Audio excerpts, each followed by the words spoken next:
All right, this news coming out today, actually, that the head of the D.C. National Guard said today that the FBI is vetting troops involved in securing the Capitol. There's about 25,000 guardsmen have been deployed to Washington, D.C. Of course, all this coming in the wake of the riots on the Capitol on January the 6th that left many Americans disheartened by the final days of the Trump administration. In fact, a number of administration officials resigned following this disgusting action that took place by rioters on Capitol Hill. My next guest shared the opinion that the actions taken were unacceptable, but many are trying to tie his resignation directly to the Capitol riot and the administration's response. Is that the case? Well, we'll talk with him about it. On November the 13th, 2019, Chad Wolf was appointed the acting Secretary of Homeland Security by President Trump. It was also confirmed as the first Undersecretary of the U.S. Department of Homeland Security of Strategy, Policy, and Plans. What did he accomplish during his time? Well, here to answer that question is the former DHS Acting Secretary, Chad Wolf. Chad, welcome to the program. Well, thank you for having me again, Tony. Appreciate it. All right, a lot to talk about here, but first, let's talk about this unprecedented level of security in our nation's capital. Is the threat that great?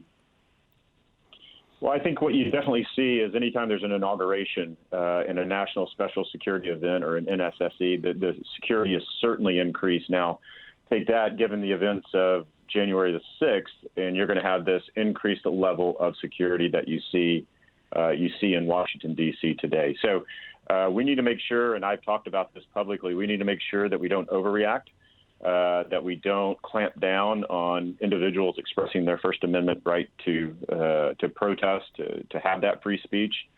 I saw that there were some permitted events over the weekend that were canceled. And again, I think we need to be very careful about that. But, you know, they're going to make sure the officials at DHS, DOD, and others are going to make sure that the Capitol is safe and secure as we go into Inauguration Day on the 20th.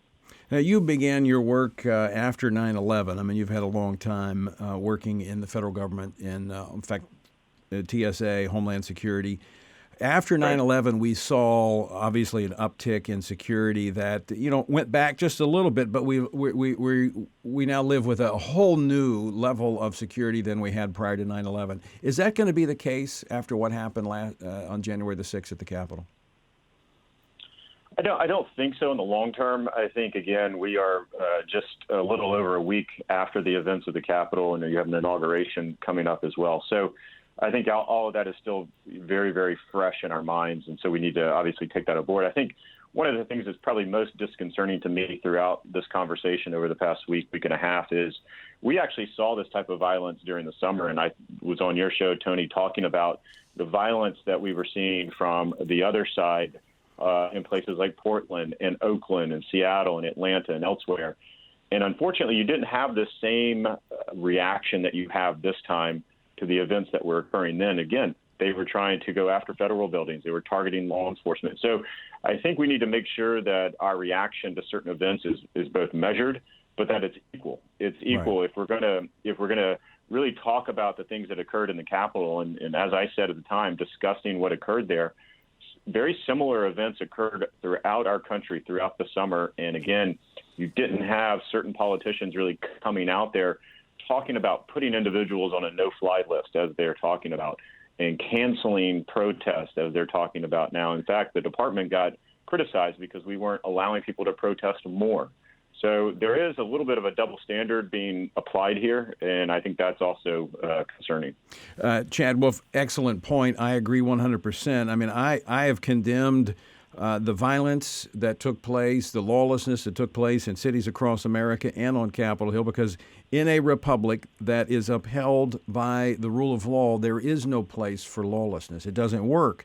But I go back to what happened in Minneapolis. If the mayor there would have not allowed that rampage to take place after the shooting of Mr. Floyd, I don't think we would have seen it spread across the country. And then collectively, as so many elected officials in these cities failed to respond appropriately to the violence in their cities, I mean, should we be surprised? Even though we refute the validity of it, it happened. But should we be surprised that it happened in our nation's capital? To a certain extent. I mean, I think the events that you saw of individuals inside the Capitol has probably never been seen before in quite some time. But the idea of having violent protests in the Capitol in D.C., given what we knew coming out of the election and just our experience over the summer, it was not a surprise to anyone inside the department and on a number of calls that I were a part of and our staff were a part of. Obviously, I think what you saw on the 6th was just a breakdown by Capitol Police of having a plan in place. And if they did have a plan, it was not executed. So this idea that no one was ready for it was just not the case. DHS had brought in additional law enforcement officers, but Tony, as you know, the security of the Capitol complex is Capitol Hill Police exclusively. They answer to Congress. They don't answer to the executive branch. So we were there to support, and we had over 100 Secret Service folks up there within a matter of hours. So again, I think you need a plan for the worst. That's what law enforcement does. Right. And I think there's a lot of investigations going on right now to seeing what occurred, what was the breakdown with Capitol Police in this case. Now, I want to get to your response to January the 6th, but before I do that, it's my understanding that Homeland Security actually offered to the mayor of D.C., Mayor Bowser, support in advance of January the 16th, again, as you said, just in preparation for what might occur. Is that true?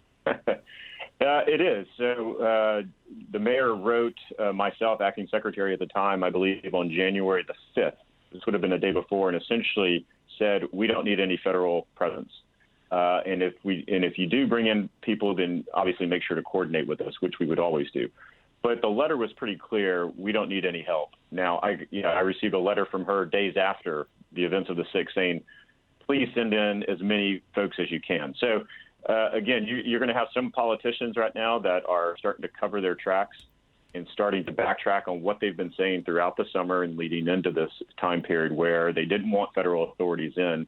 And now you see an event happen, and everyone is ready to say, bring in as many as possible. Mm-hmm. Again, very, very different attitude that they had during the summer. It was a different type of group protesting for different reasons, but doing it in a very violent way.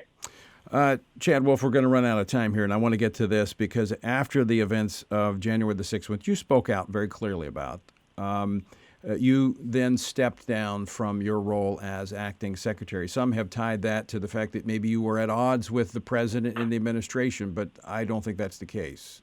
Yeah. So I decided to step down for a very specific reason, and it's this.